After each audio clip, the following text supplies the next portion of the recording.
and welcome to this week's reading vlog. My Read With Me series. And as usual, we'll be reading Hot Money by Dick Francis, which is the first story in this collection of condensed books, Reader's Digest, Volume 2, 1988. And today, like I said last week, I would be recording vocabulary games. So I have with me my pencil case. I have like pens, highlighters, which I'll use to, and of course, stickers to mark where I stop at the end of each chapter or at the end of today's vlog. Hopefully, the environment cooperates with me as we read along.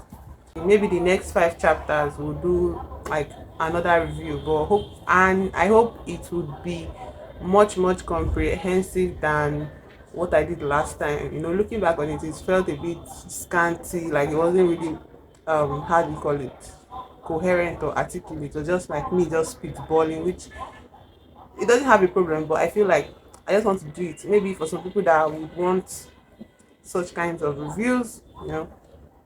But let's get on with chapter 6. My dictionary is also on hand, so fear not. We're going to get vocabulary games this week. I hope I'm using this speaker to kind of get a good, a clearer sound on it. I hope it translates, after. I ferried the cars in the morning and no one followed me as far as I could see. This is Ian's pov now. I ferried the cars in the morning and no one followed me as far as I could see. When I departed the Savoy, Malcolm had been full of indignation over the non-availability of first-class seats on any flight going to Paris the following day for the Arc de Triomphe. I had left him frowning but returned to find peace. He had chartered a private jet. He told me that snippet later because he was currently engaged with Norman West, who had called to give a progress report. I shook the detective's hand, damp as before. Tell my son the bad news, Malcolm commanded him. West still seemed alarmingly frail as he looked down at the notepad on his knee. Mrs. Vivian Pembroke can't remember what she did on Friday, and she spent Tuesday alone at home, sorting through piles of old magazines. What's bad news about that? I asked. She hasn't an alibi, Malcolm said impatiently. Except for Joyce, none of them do. He waved a hand. Go on, Mr. West.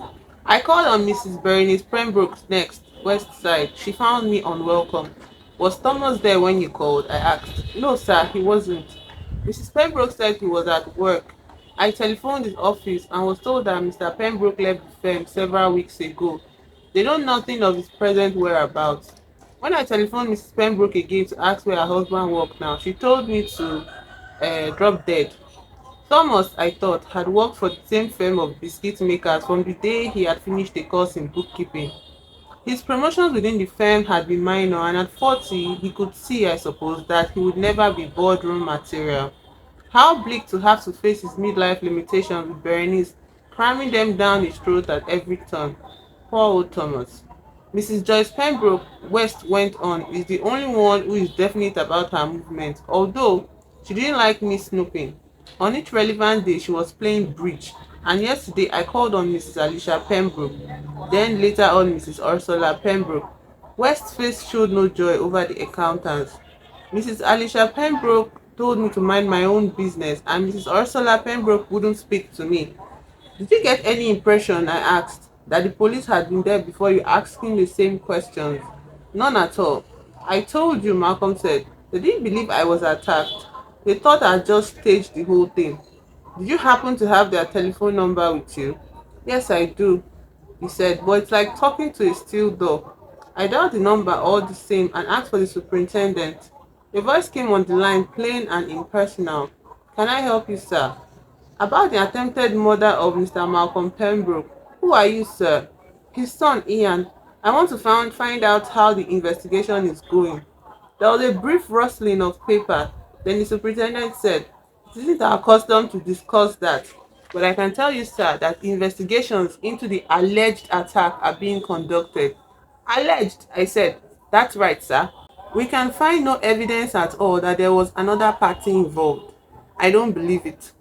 With slightly exaggerated patience, the man said, There was no evidence of Mr. Pembroke being dragged from the garden to the garage. No marks on the path. No scrapes on the heels of Mr. Pembroke's shoe. There were no fingerprints except his own on the door handles of the car. He showed no signs of carbon monoxide poisoning, which he explained was because he had delayed calling us. We are not closing the case, but we are not at this time able to find grounds for suspicion of any other person. My father was nearly killed, I said blankly. Well, I'm sorry, sir, but that's how things stand. Goodbye, sir. Now what's the matter? Malcolm asked, watching my face as I put down the phone. I repeated what I had just heard.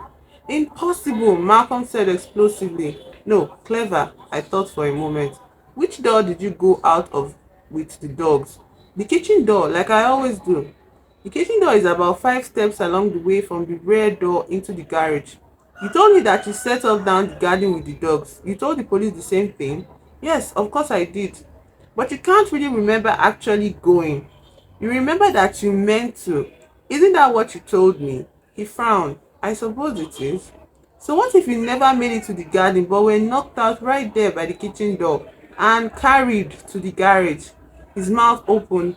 But you're not too heavy, I said. I could carry you easily in a fireman's lift. He was 5'7", stocky but not fat.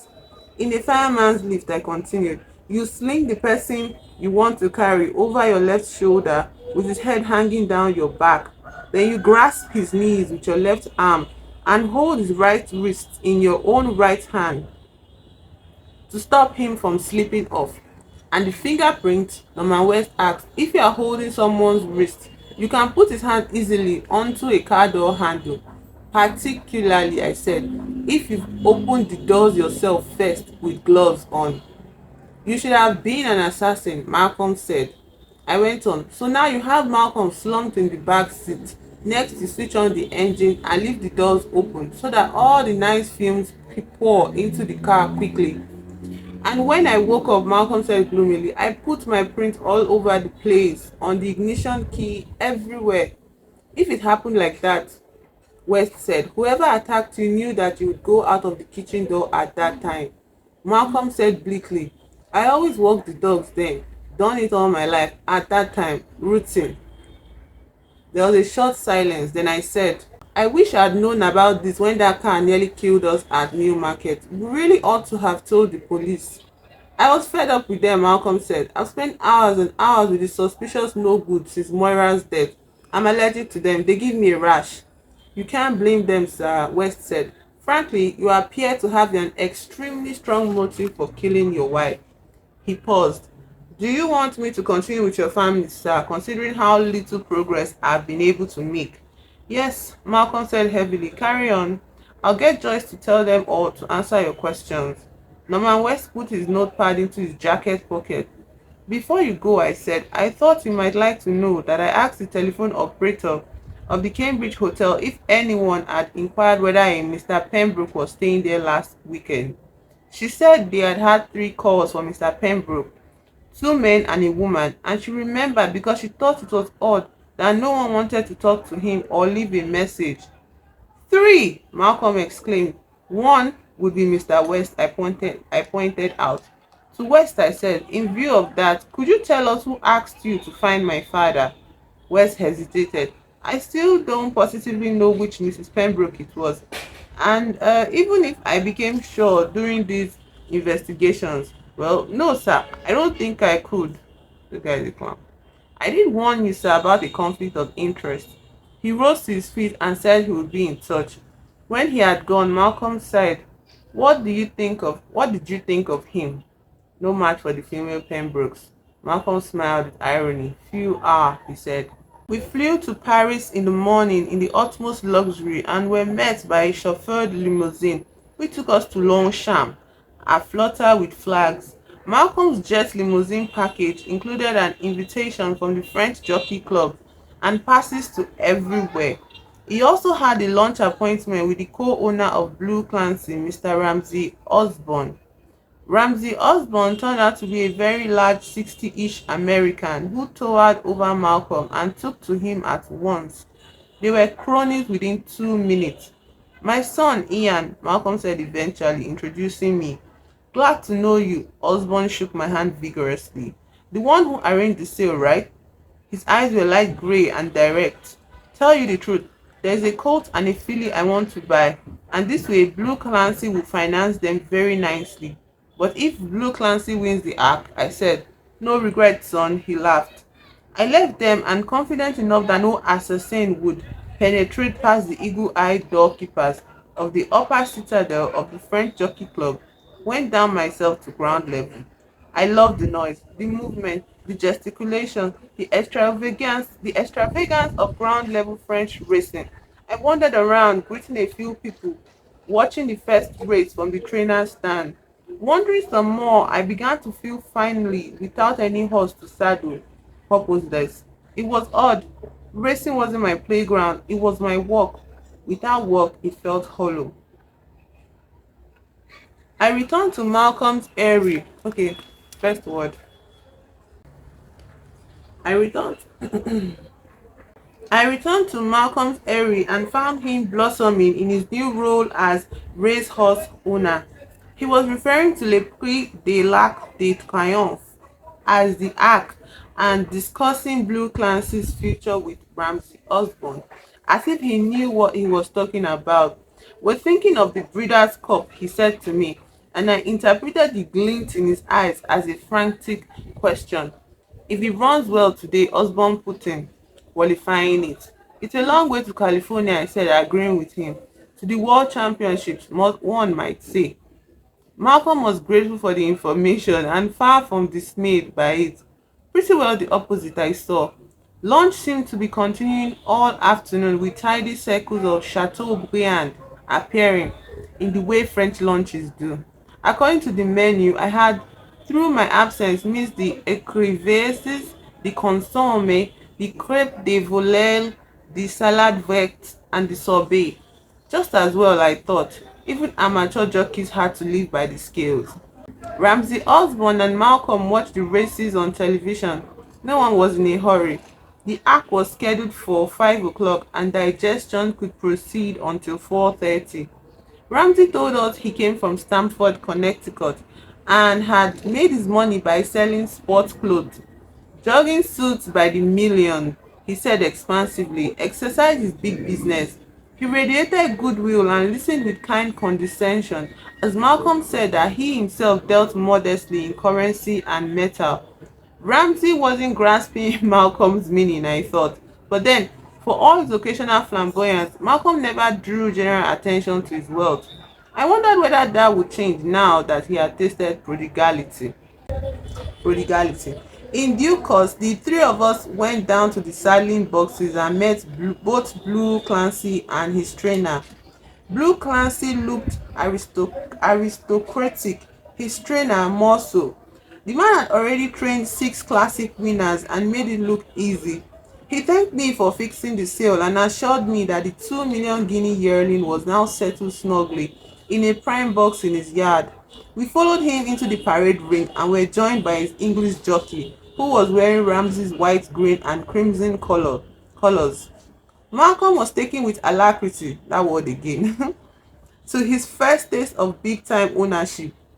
The electricity was fairly sparking. He caught my eye, saw what I was thinking and laughed.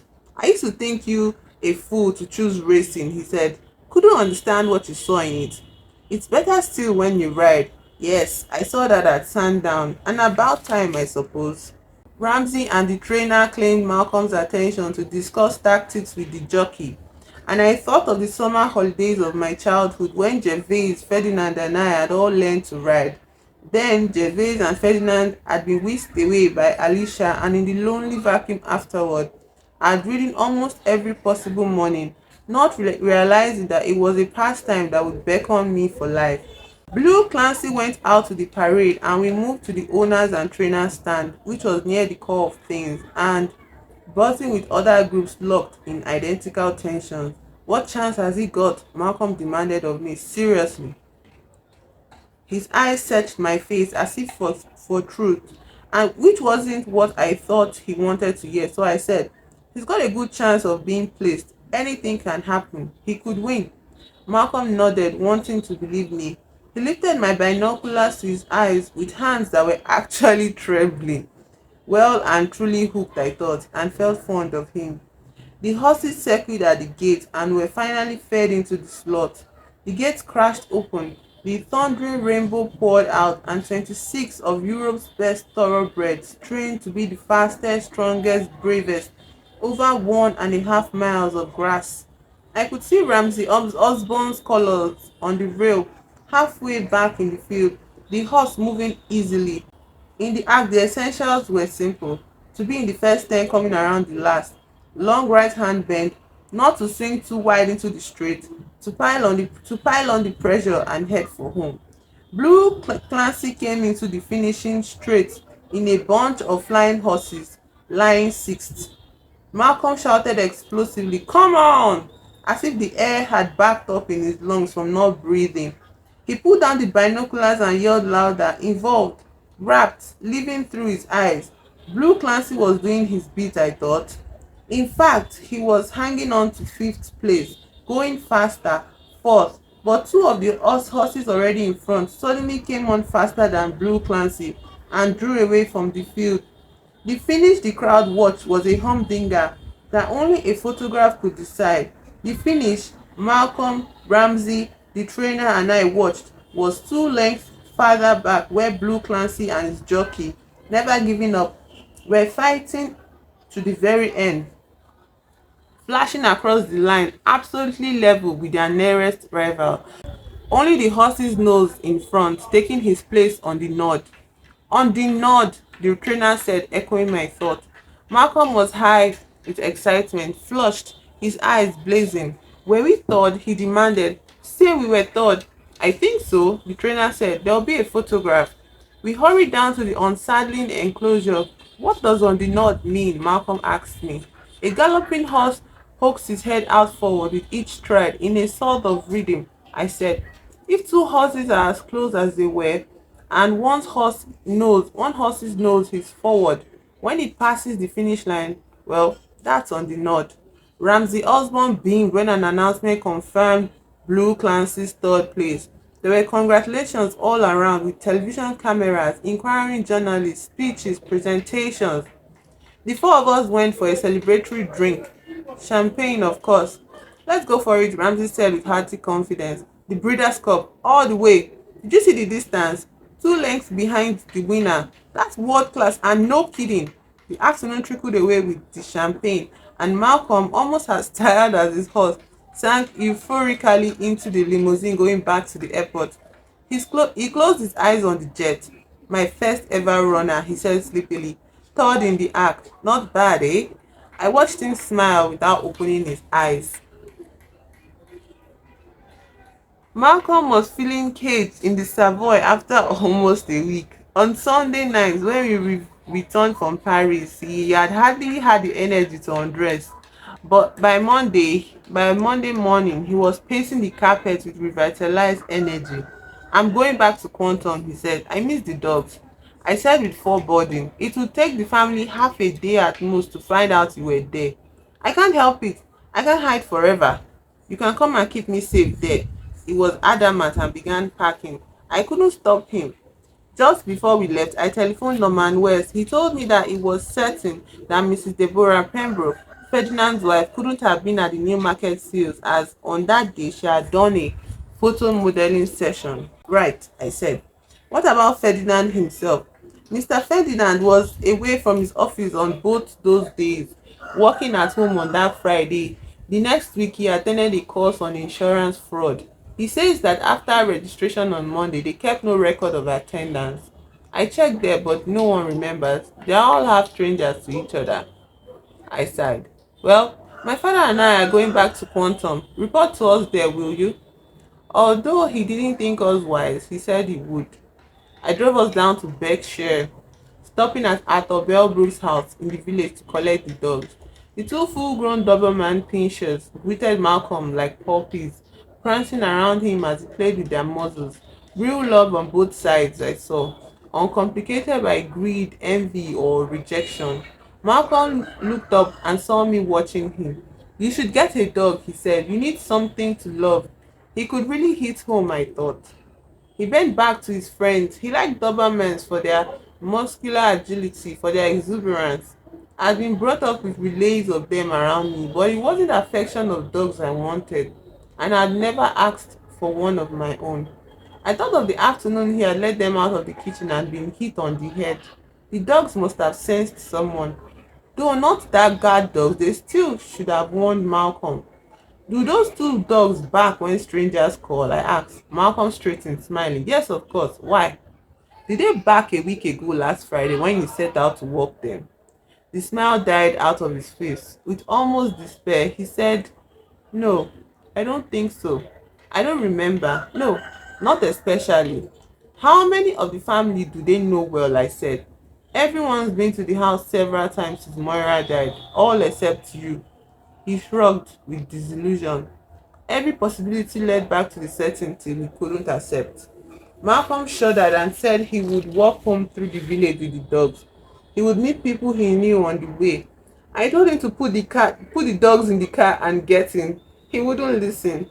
It was only 6 days since the second time someone had tried to kill him, but he was already beginning to feel there would be no more attempts. Well, no more that morning, I supposed. He walked a mile and a half with the dogs and I drove slowly ahead, making sure at each turn that he was coming into sight. When he reached the house safely, he said I was being overprotective. Nevertheless, I got him to wait outside while I went in to the house to reconnoiter. I know this word, but I'm not sure. No one had been there laying booby traps. No one was hiding behind doors. I fetched him and we unpacked. Malcolm spent the afternoon in his office opening letters and phoning his stockbroker. At the routine time, he proposed giving the dogs their pre-dinner walk. I'll come with you, I said. He nodded, and in the crisp October air, we set off down the garden, through the gate into the field, and across to the willow-lined stream he had been aiming for 10 days earlier. The dogs quartering busily, sniffing for water rats around the tree roots. Last Monday, Malcolm said casually, I made a new will. Did you? I did, in Cambridge. I thought I might as well. The old one left a lot to Moira, and after that Friday, well, I wanted to put things in order in case. I'll show it to you when we go in. You don't need to. You'd better see it, he said. We reached the far boundary of the field. He whistled to the dogs, who left the stream reluctantly, and we made our way back to the gate into the garden. Just wait out here while I check the house, I said. He was astonished. We've only been out for half an hour, and we locked the doors. You regularly go out for half an hour at this time, and how many of the family still have keys to the house? He was silent. All of the people who had ever lived there could have kept their keys to the house.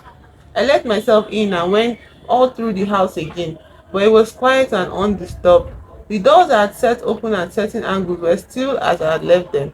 I called Malcolm and he came into the kitchen and began getting the food for the dogs. Are you going through this checking rigmarole every single time we leave the house? He said, sounding as if he didn't like it. Yes, until we get the locks changed. A little pacified, he put the filled dinner bowls on the floor and said it was time for a nip. I bolted the kitchen door on the inside and then followed him through the hall to the office, where he poured scotch into 2 glasses. Here you are, and here's my will, he said, and took some papers out of his briefcase. He had made the will before he had put an end to our quarrel, and I expected not to figure in it, but I had done him an injustice. He had named me his sole executor. Honored, I'd read through all the legal gobbledygook concerning minor bequests to people like Arthur Belbrook, and came eventually to certain plain language. To each of my divorced wife, Vivian, Joyce and Alicia, I bequeath the sum of £500,000. My son Robin being provided for, I direct that the residue of my estate shall be divided equally among my children, Donald, Lucy, Thomas, Gervais, Ian, Ferdinand and Serena. The guy is very simple-minded. He's not A long clause followed with provisions for if any of my children shall predecease me, and finally came, I bequeath to my son Ian the piece of thin wire to be found on my desk. Surprised and more moved than I could say, I looked up from the last page and saw the smile in Malcolm's eyes. I laughed. I didn't expect to be in your will at all. Well, he shrugged. I'd never have left you out. I've regretted for a long while hitting you that day because of what you said about Moira. I've regretted everything. Yes, I deserved it. Yes, at the time. He picked up from his desk a leather pot holding pens and pencils. From it he pulled a wire just about 10 inches long. If this one should get lost, he said, just find another. Yes, all right, I said. But by the time you pop off, the price of gold might have risen out of sight, and all I'd find in the wall would be spiders. He smiled lopsidedly. Yeah, too bad. I felt more at one with him than at any time since he had telephoned, and perhaps he with me. I hoped it would be a very long time before I would have to execute his will.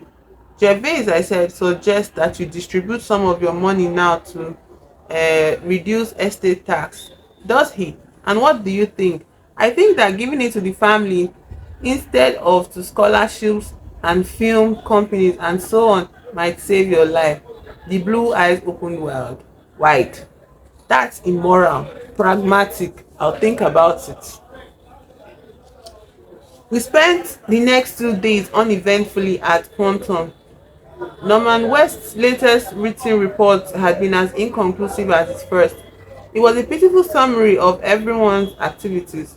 All one could say, I thought, was that the family had been moving about without timing their exit and entrances. Normal behavior for innocent people. Only Joyce and I lived beyond half an hour's drive from Quantum. All of the others seemed to have put down roots in a ring around the parents' house, like thistledown blown on the wind, and receded. The fact was, anybody could have got to Quantum and home again without being missed. I spent part of that Wednesday wandering around Moira's greenhouse, thinking about her death. The greenhouse was invisible from the house, as Arthur Belbrook had said. I wondered if Moira had been alarmed to see her killer approach. Probably not.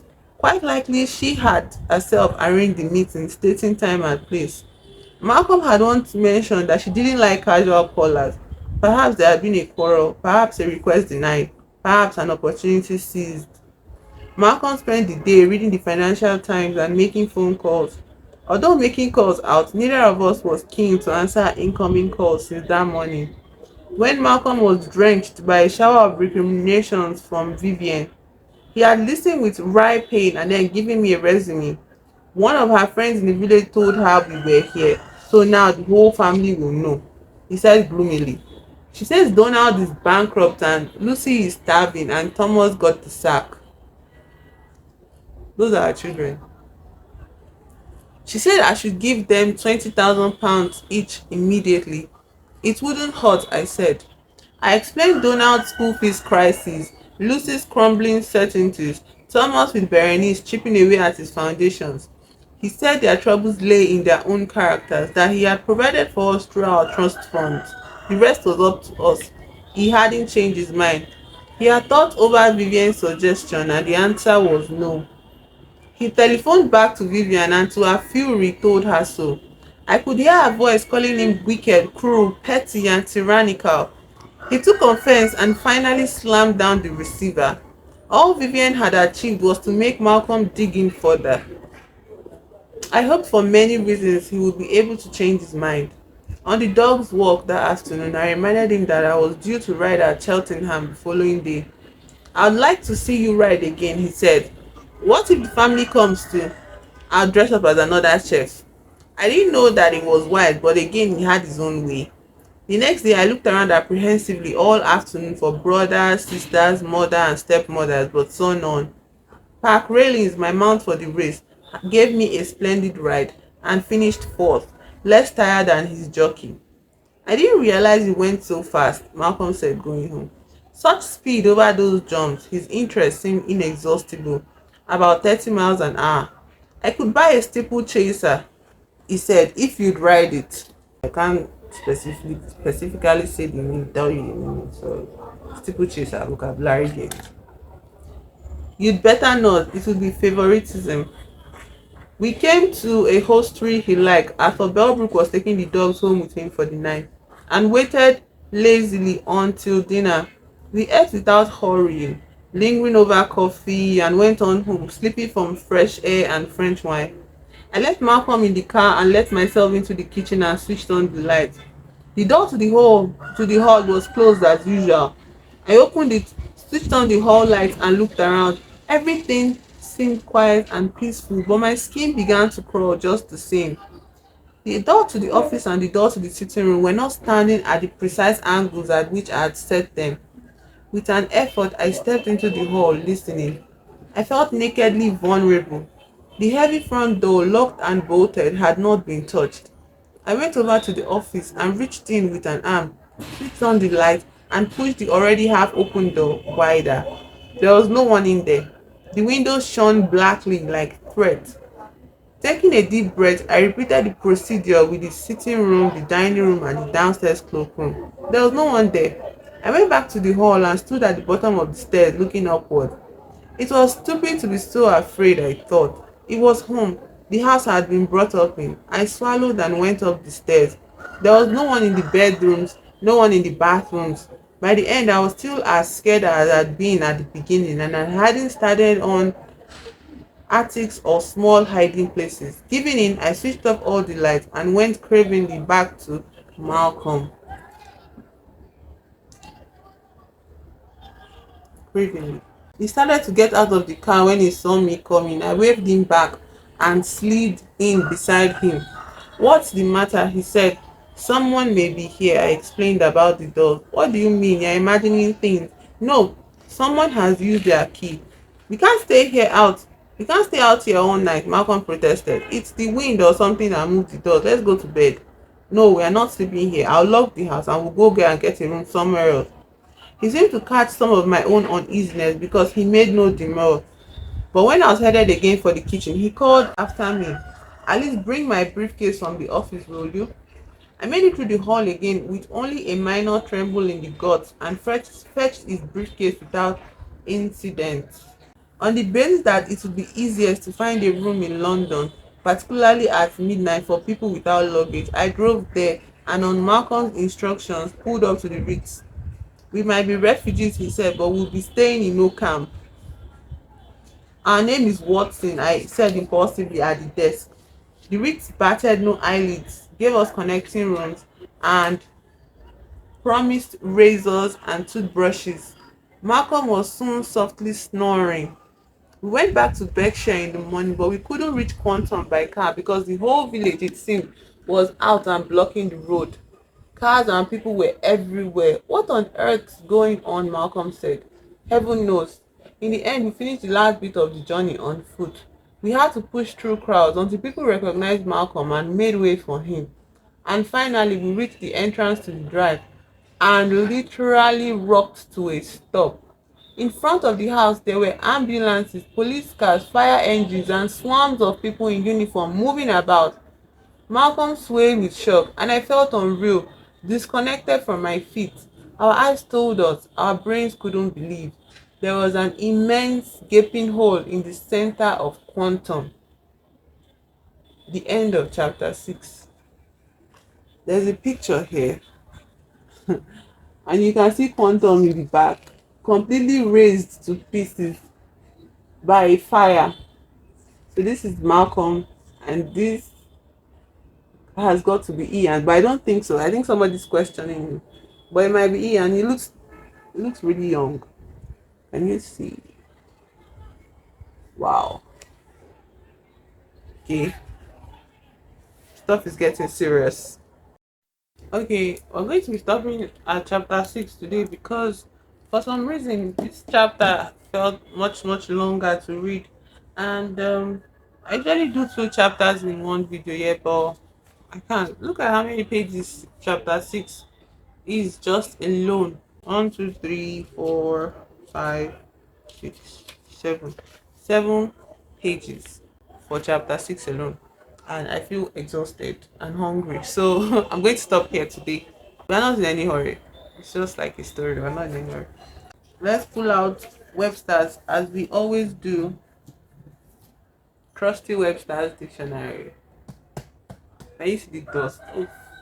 So the first word we are looking at is Aerie. Aerie. Um, is the sentence I returned to Malcolm's Aerie. So let's see what that means. Okay, yes. Aerie. The nest of a predatory bird as an eagle built on a high place. A house or stronghold built on a height. That's the second meaning. So the nest of a predatory bird, meaning this is in context of after Ian had taken a look around the French racing ground and then came back to where Malcolm was hanging out with his cronies and all of them. So you can get the context of what he was saying here. Prodigality. I don't know. I feel like I know what this is already, but I can't specifically say. So let me look for it instead of guessing. It's prodigality. Number one, the first meaning, extravagant wastefulness, profuse generosity. The third, extreme abundance. So it wasn't exactly what I was thinking. I was thinking prodigality as in the sense of maybe a son. Well, if you think about it, my context is right, but I scrambled in my brain. So this dictionary definition is actually very helpful to arrange my ideas.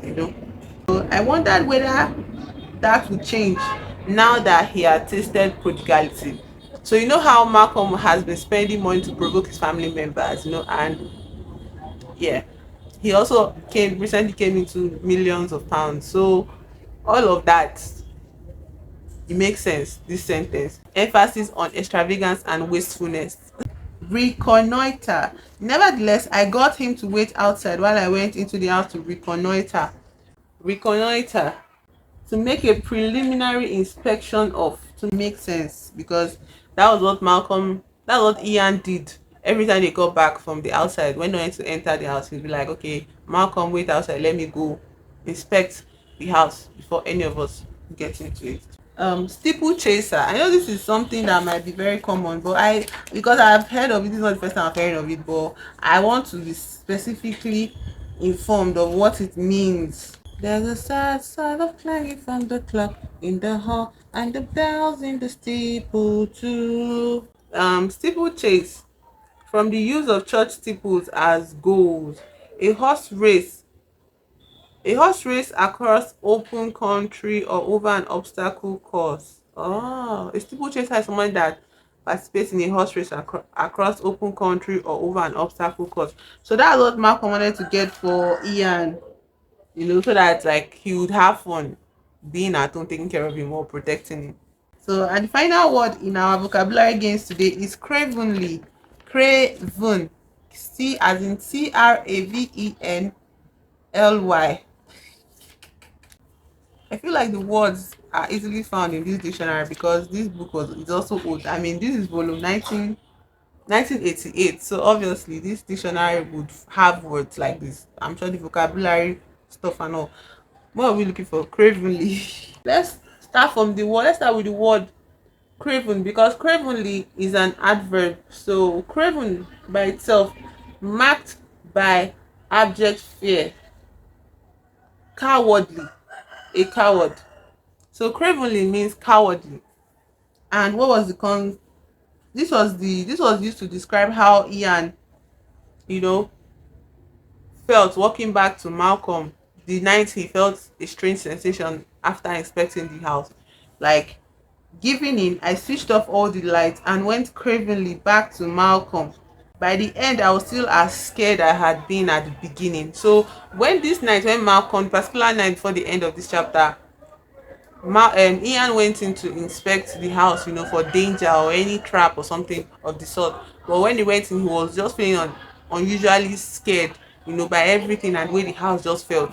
So, cravenly is used to describe how after inspecting, he felt cowardly going back to Malcolm because he had decided that they were not going to sleep in that house that night, even though there was nothing obviously scary in place, or there was no sign of an intruder. No, there was signs of intruder, not intruder in the sense, but like somebody had been there. But he was just scared. That kind of feeling you get when you look around and there are too many shadows and you're like, okay, I'm not sleeping in my room tonight. I'm going outside. I'm sleeping under the stars. So yeah, that was this week's reading vlog. I hope you enjoyed it, you had fun with it. What did you think of the story? I think this is a very big jump in the plot.